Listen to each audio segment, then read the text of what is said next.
Well, kids, here we are for the Bryan and Vinny Show for whatever today is, Tuesday, June 20th, I believe, 2006. We've not got a whole lot to talk about tonight because we normally run down Lucha and Hogan Knows Best, and sadly, for some reason, my DVR just did not tape Lucha this week. I don't know if there was no Lucha. I don't know what the deal was, but it didn't tape it, so that was distressing. And Hogan Knows Best was a replay, and thus the only thing we had to watch tonight was Raw. But luckily we've got some shout-outs, some wacky songs, that sort of thing. Drops, you know, all that kind of good stuff. We also got Nacho Libre. You just ruined the show, you asshole. Can you just shut up till I introduce you? We can start over. No. So anyway, like I said, we got a lot to talk about here tonight on the show. We've got Raw, we've got a bunch of shout-outs. And before we go any further, Vince, you have a public apology you need to make here on the show. I do. Oh, well, yes. If you didn't know what I was talking about after ruining the whole program, I would have killed you. But go ahead, you may make your public apology now. Well, I mentioned to Brian, we went out to see a film this weekend, and it was Nacho Libre, and I protested. I didn't really want to go see it. I didn't want to drive out to our good friends Sonny and Craig happen to live far away, and I was not looking forward to driving all the way out there. Fortunately, we met halfway. I thought that was a reasonable compromise. But the big thing was I didn't think the movie was going to be any good at all. And I suggested they would go see one movie, I would go see something else. But I went with them, I went with my friends to see Nacho Libre, and it was funny, and it was good, and I laughed and I had a fun time. So Brian, you were right. I was wrong.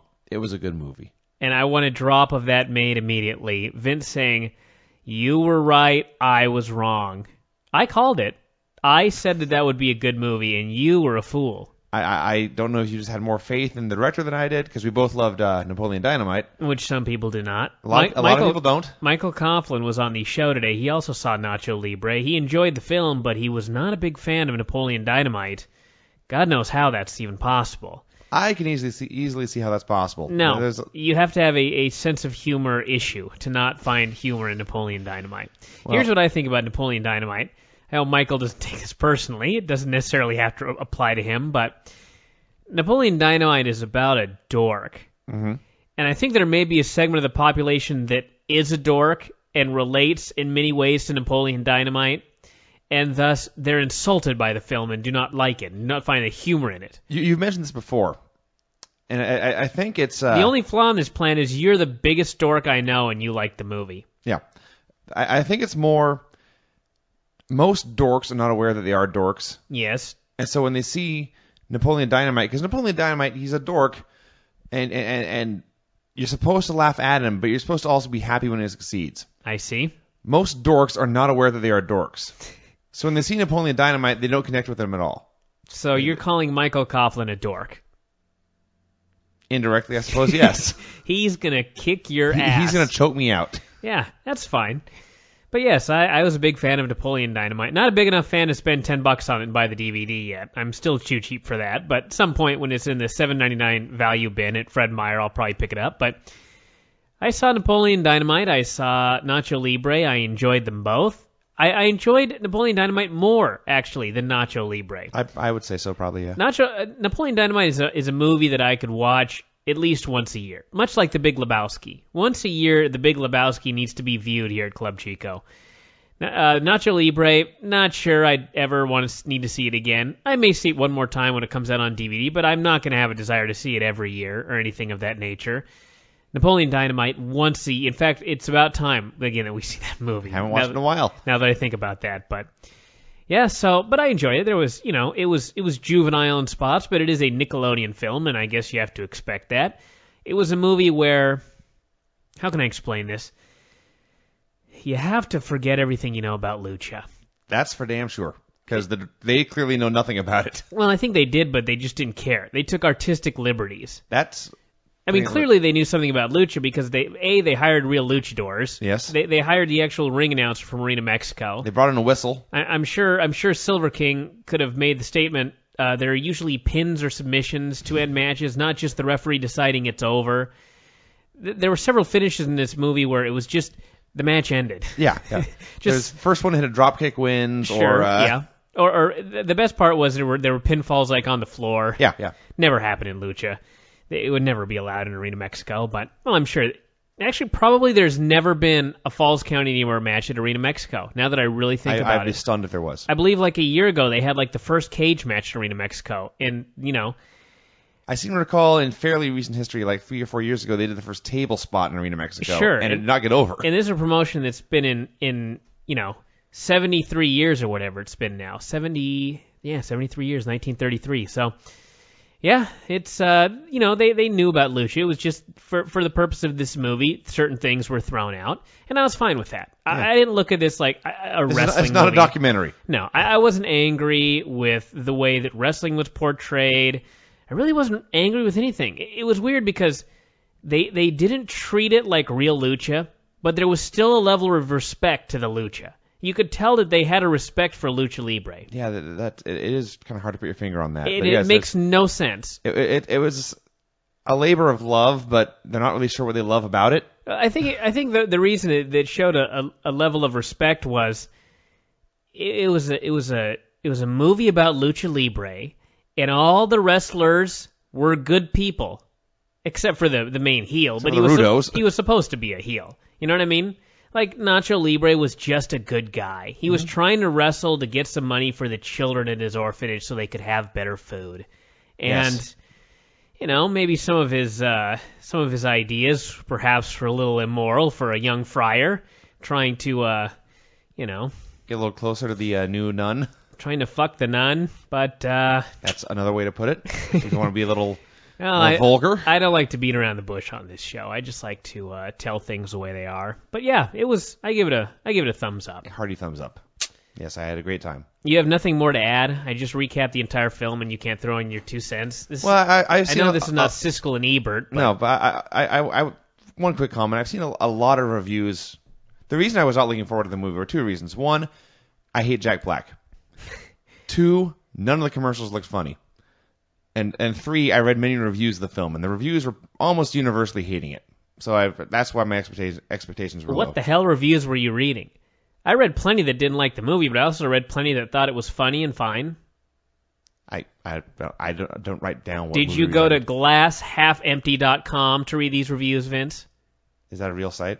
I just made it up, but probably no. It may point to our site by tomorrow, I read like for all 6 I know. reviews, and 5 of them didn't like it. Okay, well, Anyway, go on. So, Jack Black's really funny in this movie, almost always, and I usually hate him because he's just so.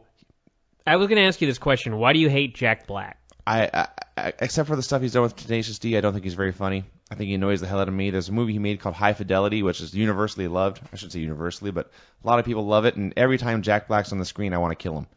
Just obnoxious and annoying and not funny and irritating. This is something that needs to be... I'm going to have to watch these movies so I can determine why you hate Jack Black. Well, how many other Jack Black movies have you seen? Oh, King Kong.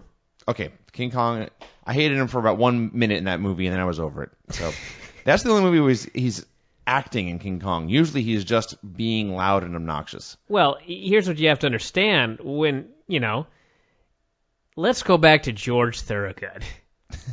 Could anybody else have sung Bad to the Bone? Bad to the Bone? No. I realize the man has a horrible voice, but the people pay for that horrible voice. Yeah. They want to look at AC/DC.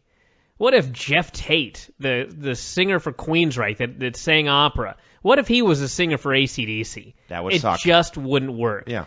People want Jack Black to just be Jack Black. I know. That's just how it works. I'm not saying what the other people want. I'm saying what I want. Okay. What I want him is, I like the stuff he did with Tenacious D, and I don't want to watch any of his movies. Except these last 2, which are good. But so there's that. So he's on a roll now, but you still hate him. He's 2 for his last 2, yes. Okay. I was just getting all this straight here. Yeah. And the one comment I made, and you brought it up about the juvenile stuff, is a lot of people said there's a lot of toilet humor in the movie.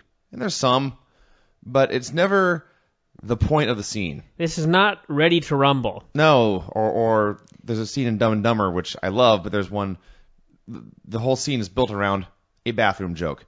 And in this movie, there will be a scene going on, they'll do a bathroom joke, and they'll move on. Yes. It's not built around that kind of thing. So it's fun. It is a kid's movie, but I'm, a kid, basically, so I was fine with that. You're the fat kid in the film, really. There was There was a fat kid in the film who was a friend of Nacho Libre who I think we saw at a bowling alley about a year and a half ago. We may have seen this. Tell that story. Well, we went bowling regularly back in the day before we got tired of it. And one day I was bowling poorly. I know that's hard to believe. One day. Just an average day for Vince. Yes, so I was something I'm happened. going to talk about your bowling in a minute. I'm a horrible bowler. Keep going. I'm a horrible bowler, and it got worse as we went on. I didn't get better, I got worse. Keep going. So one day, something happened. Like I hit my knee with a ball or something as I tried to release it. Something horrible was wrong. So I went back behind the bowling alley, back behind the rack where they keep the balls and stuff, and I'm back there, and I'm just walking through my bowling release to try to figure out what's going on. I did this like 3 times, and I felt better, and I turned around, and there was this fat little kid who, if you see Nacho Libre, he looks exactly like that. It was the same kid. Maybe 8 or 9 years old, short, crew cut, Mexican, gordo, very fat. Muy gordo. And he's just staring at me, blank face, not angry, not sad, not confused, not curious, just blank expression. And I stared at him, and he stared at me, and we looked at each other for about 5 seconds, and finally he just flashed me a thumbs up. And he walked away, and that was that. And I said, well, that kid improves my bowling. And the PS to that story is later on, he was bowling about 4 lanes down from us, he and his family. And I was watching him later, and he bowled, and he released the ball, and he stood there with the same blank expression on his face, and he watched his ball travel down, and it went down to the end of the alley, and knocked in all the pins, and he got a strike. And he showed no reaction whatsoever, not relief, not joy, not surprise, just stared blankly. And then he turned around and looked at his family and looked at all of them, and then he began to do the Cabbage Patch. He danced like the Blue Meanie. That kid was cool. We were watching the movie, and this little fat kid appeared on the screen for the first time, and I leaned over towards Vince, and I said, that's the fat kid from the bowling. I didn't even have to tell the story. He knew exactly what I was talking about. It was the same damn kid. Vince, the thing with bowling is it's just a game. I would go there to bowl, and I'd get the ball, and I'd throw it. Maybe I'd knock down all the pins. Maybe I didn't knock down any pins. I should note I knocked down all the pins far more than I knocked down none of the pins whatsoever. I was just there to have a good time. Friends were there, have a little fun, chit-chat, that sort of thing. You showed up at the bowling alley, and you were like, I'm going to be a good bowler. Well, finish up. I'm sorry, go ahead. Finish up. I'll go into that. I know your story about why you got into the league, but the point is... Actually, that's not even what I was going to... That's a good story, too. Okay. But that's not what I was thinking. All right, but the point is, so you would go there, and your brain knew what you wanted to do to be a better bowler, but your body just wouldn't do it. This, by the way, is exactly what happened in wrestling. And this was such a point of frustration for you. You were never able to just allow yourself to have fun bowling, and who cares what your score was? You had to try to become a good bowler. And I don't know quite why it was. I think that part of it was it took you 5 years to just realize at wrestling you were no good and just to go have fun. For a long time, I think you really tried. Oh, I tried. Didn't take me 5 years. It took me 3 years to realize I was no good at it. Sure. And I should just go have fun. But this was a fake sport. This was not like football. I suspect you lasted half a season at football, probably less than that at wrestling, because these were real sports, and you realized very early on that your body was just not going to do what your brain wanted, and it was not going to happen anytime soon, so you just gave those up. I lasted a little longer in football, but I wrestled for exactly half a season. It's amazing. And let me tell you something. If you think I was a shitty pro wrestler, you should have seen me do amateur. Okay, so the key here is, as a pro wrestler, I think your brain told you, this is not a real sport. I'm smart enough to figure this out. I'm smart enough to figure out how to have a good match despite my limitations. And it took you 5 years to figure out you couldn't do that, and then when you gave up, you actually did accomplish that. But then it was no fun anymore, and you quit. But I think bowling was the same deal where there's not a lot of skill involved.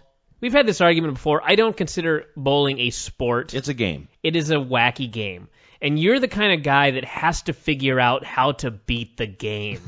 And this was a game you just couldn't figure out, and it drove you so nuts that you finally just gave up. You just quit bowling. Okay. We should start at the beginning. How we got started on bowling. Brian called me one day and said, hey, my gym's been invited to a pizza party at the bowling alley. We're getting free bowling and pizza. So, of course, I showed up. free food. Free food, yes. And you're a fat man. And also bowling, and yes, free pizza. So I show up, and it's Bryan and about 9 female gymnastics students and coaches. And they were like, let's join a league. We'll come every week. And I said, okay.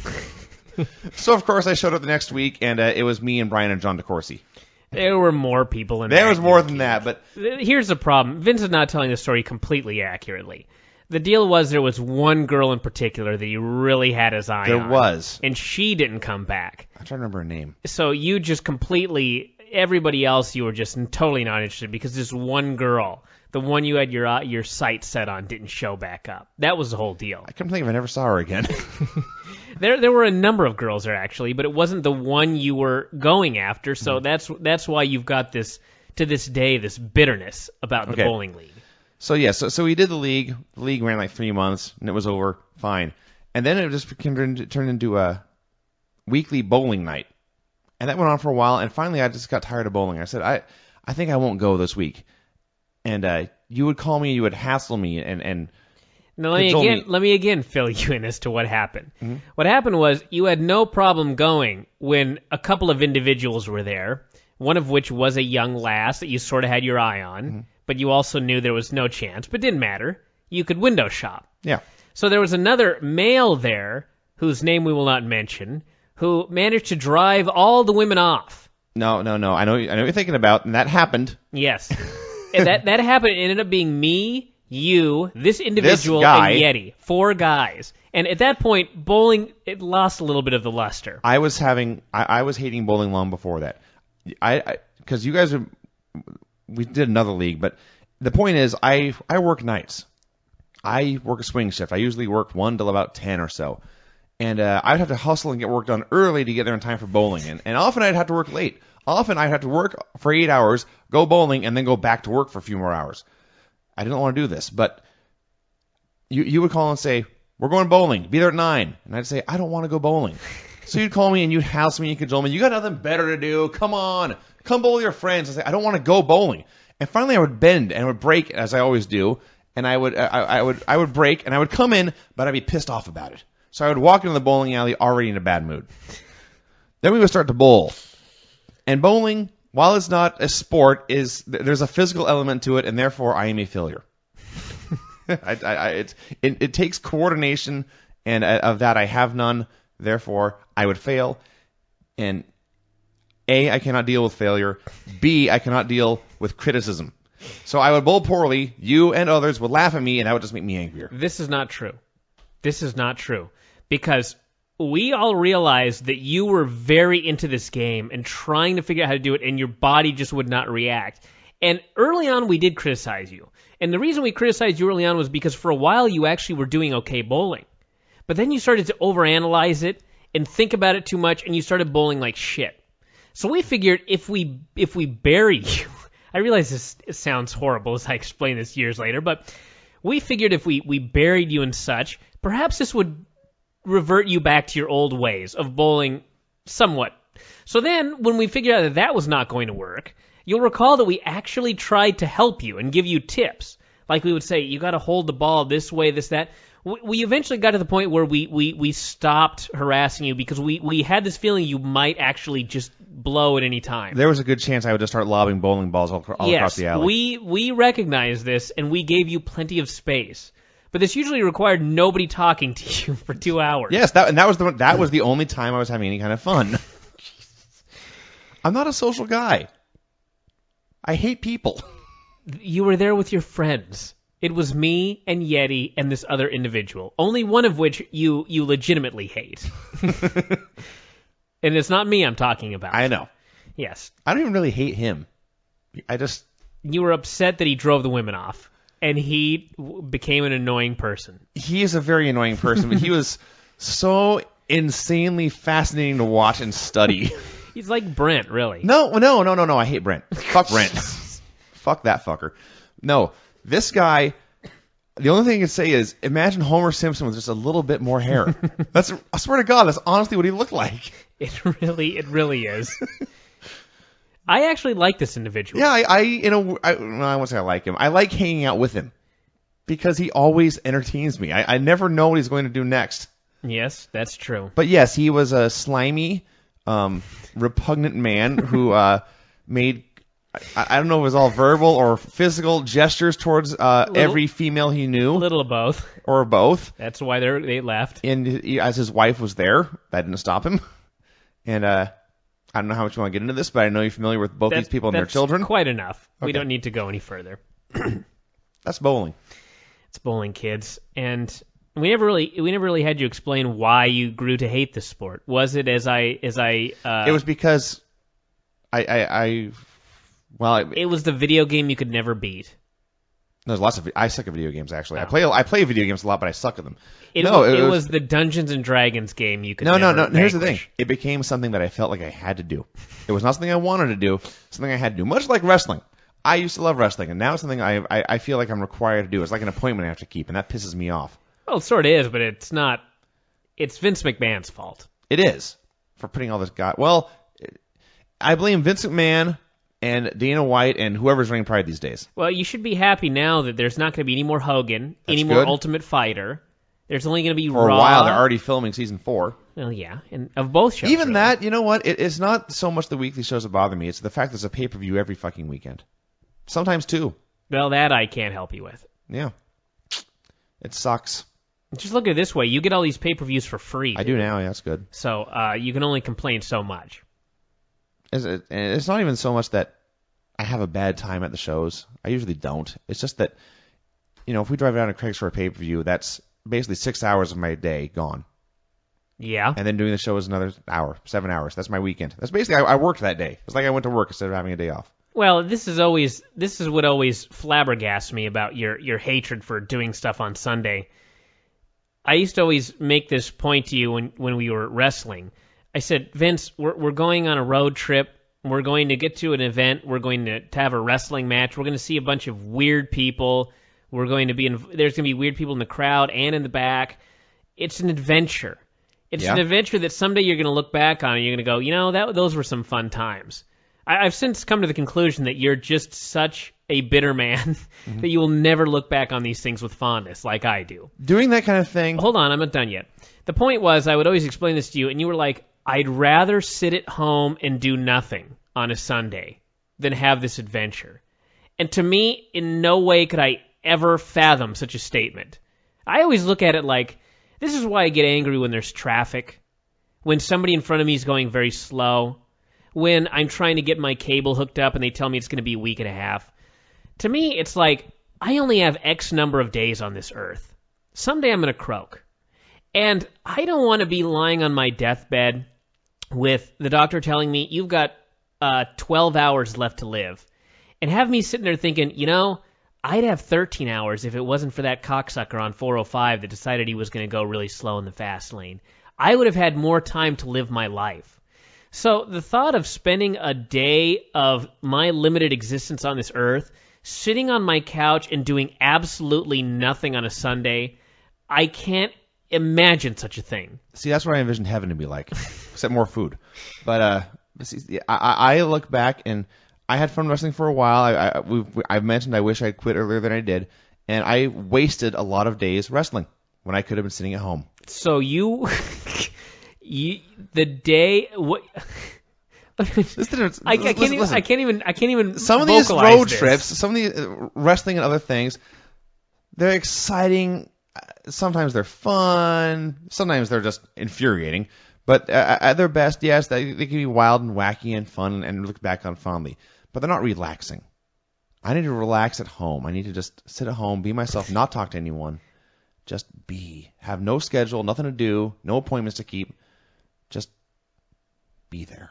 That sounds like hell to me. Well, so this is why we are actually not going to get married. One of us is going to be really pissed. How so? If we both go to the same place. Oh, well, yeah, okay. If we're hanging out together, one of us will be very angry. If we end up together in the afterlife, something's going to go wrong. And I don't know. We need to get a priest on here to explain this. We both have a very different vision of ideal afterlife. I never thought of spending the afterlife with you anyway, so if you're not there, have a ball. Now I'm going to have to. I am a doctor of divinity. I'm going to have to really study this, because if that is truly heaven, sitting on my ass on a Sunday afternoon and Well, doing why nothing, does- I'll start killing. I will ensure I go elsewhere. Why does my heaven have to be your heaven? Why can't every person go to heaven and get what they want? We need a song.